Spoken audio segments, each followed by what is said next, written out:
गुरुर्ब्रह्मा गुरुर्विष्णू गुरुर्देव महेश्वरा सद्गुरु साक्षात परब्रह्म तस्मै श्री सद्गुरुवे नमः। जय जय रघुवीर समर्थ श्रीराम समर्थ। सद्गुरु चरणांना नतमस्तक होऊन आपण या सुंदर सकाळच्या मनमोहक वातावरणामध्ये सर्वजण उपासना करूनच श्रवणाला बसलेले आहात असं समजून आपण या निरूपणाची सुरुवात करूया। मायबाप सज्जनांचं स्वागत आहे। बघा, हे श्रावण महिना आता चालू झालेला आहे आणि श्रावण महिना म्हणजे असं म्हटलं जातं ना, शास्त्रामध्ये असं नमूद आहे की श्रावण महिन्याची ब्रह्ममुहूर्ताची जी पहाट असते ना, स्वर्गातून येणारी सुंदर लहर असते। सर्वात श्रेष्ठ लहर आहे ना, ती श्रावण महिन्यामध्ये येत असते। जणू काही ही श्रावण महिन्यातील ही ब्रह्ममुहूर्ताची हवा आहे, ती ज्या मनुष्याच्या मनाला लागेल ना, त्याच्या जीवनाचं सोनं चोगून जातं, त्याच्या जीवनामध्ये एक ऊर्जा निर्माण होते। पण आमच्या जीवनामध्ये श्रावण येतो जातो जन्मापासून ते मृत्यूपर्यंत, पण आम्ही कधीच ब्रह्ममुहूर्तावर उठलेलो नाही। कारण का? कारण आम्हाला ते माहीतच नाही, कोणी सांगितलेलंच नाही। आज या निरूपणामध्ये आपण नक्की श्रावण महिना आहे ना, नक्की या श्रावण महिन्याचं वैशिष्ट्य काय आहे, आम्हाला या श्रावण महिन्यामध्ये काय करावं लागेल, कोणत्या परिस्थितीमध्ये आपण कोणते निर्णय घ्यायला लागतील, ही सर्व माहिती आपण या निरूपणामध्ये पाहणार आहोत। आता श्रावण महिन्याबद्दल एक आख्यायिका आहे ना, सर्वांना माहीत सुद्धा असेल।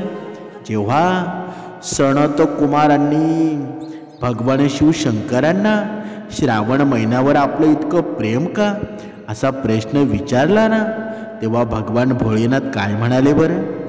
देवी सतीनं आपल्या पिता दक्षच्या घरामध्ये योग शक्तीचं तिचं शरीर अर्पण केलं होतं आणि त्याआधी देवी सतीनं प्रत्येक जन्मामध्ये महादेवाला पती म्हणून स्वीकारण्याचं वचन सुद्धा दिलं होतं।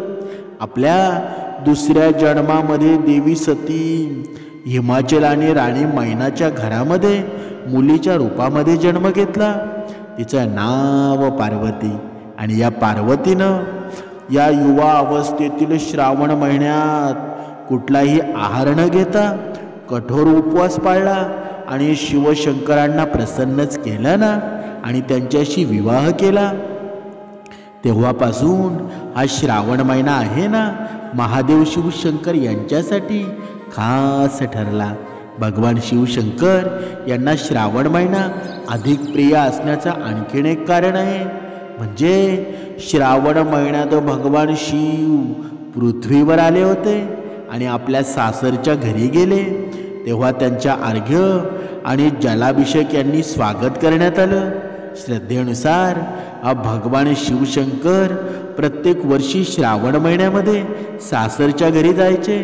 त्यामुळे या भूतळावरील लोकांना आहे ना, भगवान शिवशंकरांचा कृपाशीर्वाद आहे ना, तो मिळवण्यासाठी श्रावण महिना हा सर्वोत्तम काळ मानला जातो।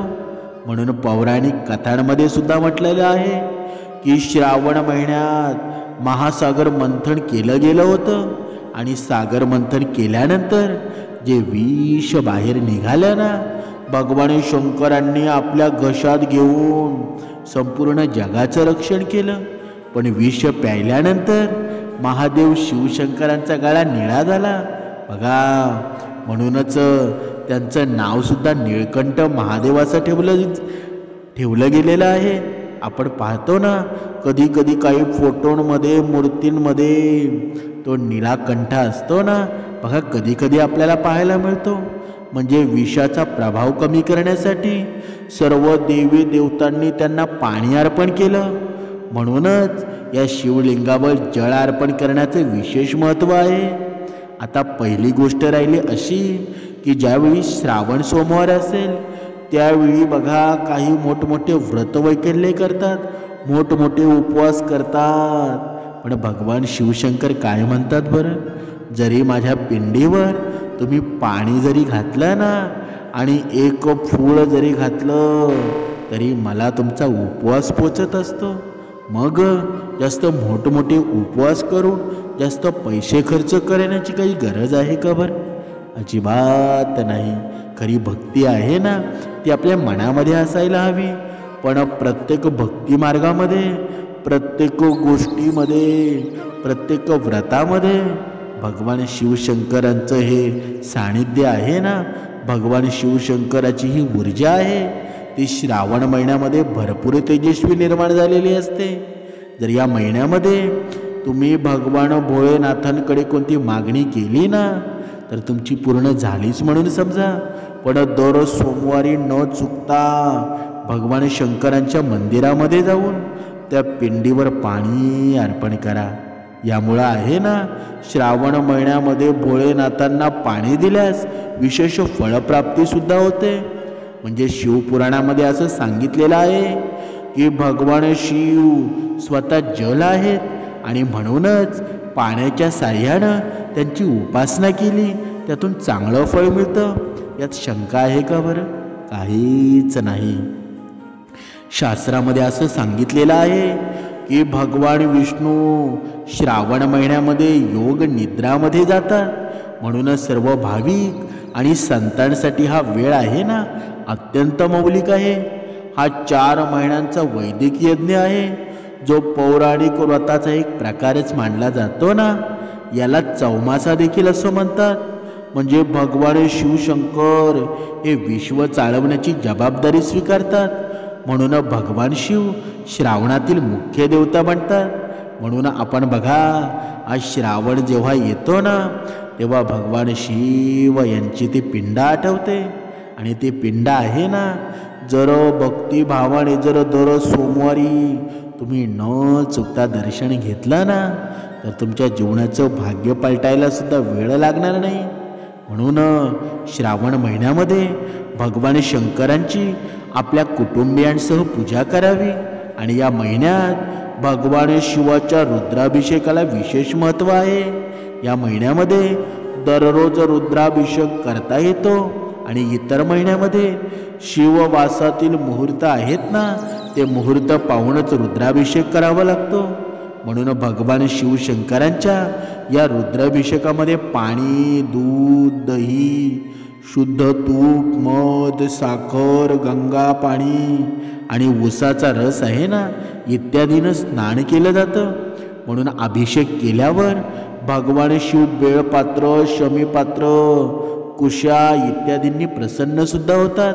शेवटी भांग, धतुरा, श्रीफळ हे भोळेनाथ शिवलिंगावर बेळपात्र आणि शमीपात्र अर्पण करण्याच्या या वर्णनाचा पुराणात सुद्धा उल्लेख आलेला आहे. म्हणून भोळेनाथांना प्रसन्न करण्यासाठी शिवलिंगावर बेळपात्र अर्पित केलं जातं. असं म्हणतात ना की शिवलिंगावर या आगचे पुष्प अर्पण केल्यास सोन्याचं दान केल्यासारखं फळ मिळतं. भगवान शिवाला संतुष्ट करण्याचा सोपा मार्ग म्हणजे त्यांना बेळपत्र अर्पण करा. आणि बेळपत्राच्या मागे एक आख्यायिका देखील आहे. या आख्यायिकेनुसार भिल्ल नावाचा एक दरोडेखोर होता आणि तो दरोडेखोर आपल्या कुटुंबियांचा उदरनिर्वाह करण्यासाठी लोकांना लुटत असे. श्रावण महिन्यामध्ये एकदा हा लुटारू तेथून बघा त्या रस्त्यातून जाणाऱ्या लुटण्याच्या उद्देशानं जंगलामध्ये गेला आणि एका झाडावर चढून बसला. दिवस रात्र झाल्यासुद्धा त्याला कुणालाही लुटायला मिळालं नाही. ज्या झाडावर हा दरोडेखोर लपला होता ते बेलाचं झाड होतं. संपूर्ण दिवस रात्र वाया गेल्यामुळं तो अस्वस्थ झाला होता आणि त्या अस्वस्थतेतून त्यानं बेलाची पाने खाली फेकण्यास सुरुवात केली. ती पाने नकळत शिवलिंगावर पडत होती आणि शिवलिंगावर सतत बेलाची पाने गळून पडल्यानं भगवान शिव शंकर प्रसन्न झाले आणि त्या अचानक दरोडेखोरासमोर प्रसन्न झाले आणि लुटारूला वरदान मागण्यास सांगितलं. त्या दिवसापासून बेलाच्या पानांचं महत्त्व सुद्धा वाढलेलं आहे. आता या पौराणिक कथा आहेत ना, तुम्हाला भरपूर सांगता येतील, पण तेवढा वेळ आहे का आपल्याकडं? समर्थांनी सांगितलंच आहे ना, या श्रावण महिन्याचं महात्म्य आहे ना, या श्रावण महिन्याचं श्रेष्ठत्व आहे. जर तुम्ही भरपूर पाप केलेली असतील, बघा पूर्वजन्मामध्ये असू द्या किंवा या जन्मामध्ये असू द्या, तुमचं आयुष्य याच्या अगोदर भरपूर वाईट मार्गावर गेलेलं असेल, पण तुम्हाला जर जीवनामध्ये श्रेष्ठत्व निर्माण करायचं असेल, तुमच्या जीवनामध्ये आनंद निर्माण करायचा असेल, तुमचं जीवन समाधानाने भरून काढायचं असेल, तर आज सुद्धा वेळ आहे. आणि हा श्रावण महिना आहे ना, या श्रावण महिन्यामध्ये मांसाहारी तर अजिबात खाऊ नये, मांसाहारी सोडून द्यावं. जर आपण मांसाहारी खाल्लं नाही ना आणि पवित्र मनाने भगवान शंकरांचा जप केला, तर त्याचं फळ सुद्धा तेवढ्याच ताकदीनं मिळणार आहे. म्हणून हा श्रावण महिना ही संकल्प प्राप्ती आहे ना, प्रत्येकाच्या मनातील प्रश्न आहेत, प्रत्येकाच्या मनातील उणिवा आहेत, या सर्व प्रश्नांची उत्तरं तुम्हाला मिळणार आहेत. कारण ही दत्तात्रयांची भक्ती आहे ना, ब्रह्मा विष्णू महेश, म्हणजे त्यामध्ये भगवान शिवसुद्धा आले ना. म्हणून ही दत्तात्रयांची भक्ती आहे, ही सर्वात श्रेष्ठ भक्ती आहे. तुम्ही कोणत्याही वारी कोणत्याही वेळेला कधीही करा, पण तुम्हाला फरक आहे ना, तो 100% मिळणार आहे. म्हणून आजपर्यंत तुम्ही भरपूर स्वप्न पाहिलेली असतील, पण तुम्ही फक्त स्वप्न पाहिली, पण भगवंताची सेवा कधी केली का बरं? म्हणून हा महिना आहे ना, खास त्यांच्यासाठी आहे. जीवनामध्ये भरपूर टेन्शन असतील, जीवनामध्ये भरपूर दुःख असतील, जीवनामध्ये भरपूर अशा गोष्टी निर्माण झालेल्या असतील की ज्यामुळे दुसऱ्यामुळे आपल्या जीवनामध्ये त्रास निर्माण झाला. या सर्व प्रश्नातून सुटका करायची असेल ना, तर हा श्रावण सोमवार, हा श्रावण महिना आहे ना, तो खास तुमच्यासाठी आहे. आणि 100% तुमच्या प्रश्नांची उत्तरंसुद्धा तुम्हाला मिळणार आहेत. फक्त न चुकता सोमवारी निदान तुम्ही काही केलं नाही ना तरी चालेल, पण निदान ब्रह्ममुहूर्तावर शिवलिंगावर पाणी अर्पण करा आणि जमलं तर बेळपात्र अर्पण करा. बघा तुमची मनाची ऊर्जा एवढी वाढेल ना, तुमची अडकलेली कामंसुद्धा होऊ लागतील आणि सर्व गोष्टींचं समाधानसुद्धा तुम्हाला मिळू लागेल. समर्थांनी सांगितलंच आहे ना, समर्थांनी मनुष्याला प्रेरणाच दिलेली आहे. बघा त्या मनाच्या श्लोकांमध्ये या शिवशंकराबद्दल सांगितलेलं आहे. म्हणजे जणू काही शिवशंकर आहेत ना, ती रामाची भक्ती करू पाहत आहेत, रामाचं रामनाम घेत आहेत. ते कसं बरं? देहे दंडणेचे महादुःख आहे, महादुःख ते नाम घेतान राहे, सदाशिव चिंतित से देव देवा, प्रभाते मणी राम चिंतित जावा. बघा देह दंडनेचे महादुःख आहे, महादुःख ते नाम घेताना राहे.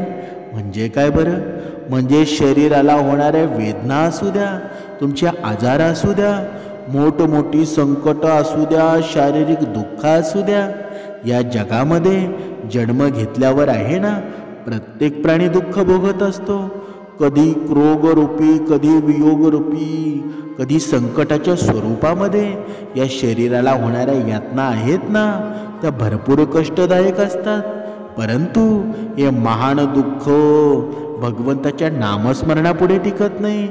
म्हणून स्वतः महादेव सुद्धा या रामाचं नामस्मरण करत आहेत. म्हणून या भगवंताच्या नामस्मरणामुळं मन शांतच होतं ना, आणि दुःख सहन करण्याची शक्ती मिळते. म्हणूनच कोणत्याही संकट समयी राम नाम हाच मोठा आधार आहे. म्हणून पुढे पाहूया. सदाशिव चिंतित से देव देवा, प्रभाते मणी राम चिंतित जावा. बघा भगवान शंकर सुद्धा श्रीरामाचं नामस्मरण करतात. म्हणून भगवान शंकर जर श्रीरामाचं नामस्मरण करत असतील तर आपल्याला करण्यात काही प्रॉब्लेम होऊ शकतो का बरं? याचा अर्थ असा आहे, म्हणजे रामनामाचा महिमा इतका महान आहे ना, तो भगवंताला सुद्धा प्रिय आहे. म्हणजे पहाटे उठल्यानंतर सर्वप्रथम मनात श्रीरामाचं चिंतन करावं. पण आपण कधी करतो का बरं? यापूर्वी आपण काही केलेलं नसेल ना, ते सर्व विसरून जा. पण या श्रावण महिन्यामध्ये योग्य संकल्प करायचा आहे आणि हा संकल्प तुमच्या स्वप्नांची पूर्तता करणार आहे. म्हणूनच श्रावण महिन्यामध्ये रोज पहाटे उठायचं आहे. ब्रह्ममुहूर्ताची वेळसुद्धा तुम्हाला माहीत आहे.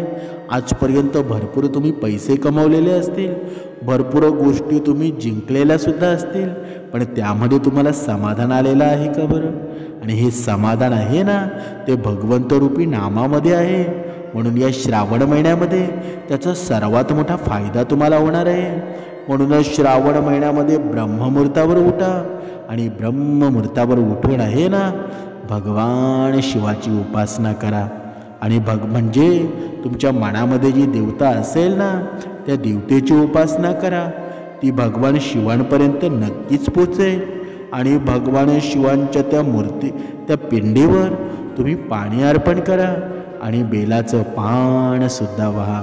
हे जर तुम्ही निरंतर जर या श्रावण महिन्यामध्ये केलं तर त्याचा फायदा तुम्हाला नक्कीच होणार आहे.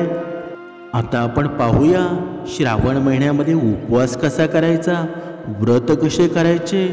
आता शास्त्रामध्ये असं सांगितलेलं आहे की प्रत्येक स्त्रीनं जर हे उपवास जर व्यवस्थित जर केले ना, तर त्यांना त्यांचं फळ नक्कीच मिळत असतं. म्हणजे निरंकार उपवास असेल तर तो तुम्ही केला ना, पण आपली तब्येत सांभाळून करावं. ज्याची तब्येत व्यवस्थित नसेल, कमजोरी असेल, त्यांनी अजिबात उपवास करू नका. पण जर पुरुषांच्या बाबतीत म्हणायचं झालं ना, बघा त्यांनासुद्धा कामधंद्यांवर जावं लागतं. म्हणूनच त्यांनी निदान श्रावण सोमवार तरी उपवास करावा. आणि या दिवशी तुम्ही जो उपवास करणार आहात, ज्या दिवशी तुम्ही सकाळी काहीतरी थोडं खाऊन उपवास करावा. आता खाऊन म्हणजे बघा, उपवासाचं बऱ्याच गोष्टी आपल्याला मिळतात. पण ज्या दिवशी सोमवारी ज्या दिवशी तुम्ही जर बटाटा खाल्ला असेल तर दुसऱ्या सोमवारीसुद्धा बटाट्याचं सेवन करा. दुसरा पदार्थ कोणता खाऊ नका. जर एकच पदार्थावर आपण उपवास सोडला ना, तर त्याचं फळसुद्धा श्रेष्ठत्व निर्माण होतं. ते फळसुद्धा तेवढ्या ऊर्जेनं मिळत असतं. म्हणून उपवासाच्या वेळी एकच कोणता तरी पदार्थ खावा. त्या पदार्थांनी उपवास सोडावा म्हणजेच. आणि ब्रह्ममुहूर्तावर उठावं.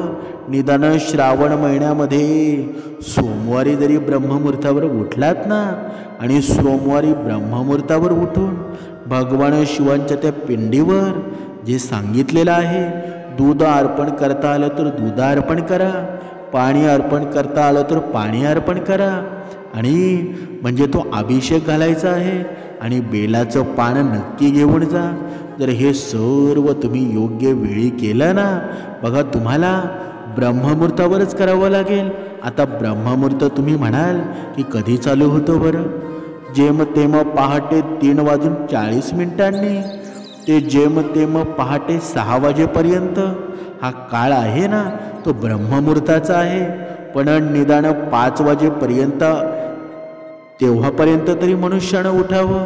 आणि त्या वेळी जरी पूजा केली ना, हा अभिषेक केला, हा पूर्ण महिना हा सोमवारी तुम्हाला हा अभिषेक करायचा आहे. ज्यांच्या जीवनामध्ये भरपूर दुःख, भरपूर नैराश्य पसरलेलं असेल, भरपूर निगेटिव्ह ऊर्जा निर्माण झालेली असेल, पुढे काही करावं काही समजत नसेल, जॉबमध्ये अडकलेले असाल, जॉब सुटलेला असेल, अशा अनेक समस्या असतील, स्त्री पुरुषांचे काही प्रॉब्लेम असतील, सर्वांची सुटका आहे ना या उपवासाने सुटणार आहे.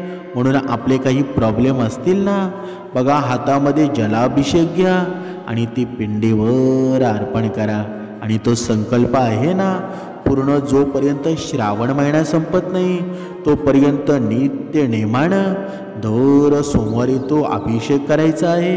आणि अभिषेक करता वेळी ओम नमः शिवाय, ओम नमः शिवाय, ओम नमः शिवाय असे 3 वेळा नामस्मरण करता आलं तर करा. नाहीतर जोपर्यंत तुम्ही त्या मंदिरामध्ये आहात ना, तोपर्यंत कंटिन्यू तुमच्या मुखामध्ये हे नामस्मरण चालू ठेवा. बघा, तुम्हाला त्याचा फायदा आहे ना. श्रावण संपल्यानंतर नक्कीच अनुभवायला मिळेल.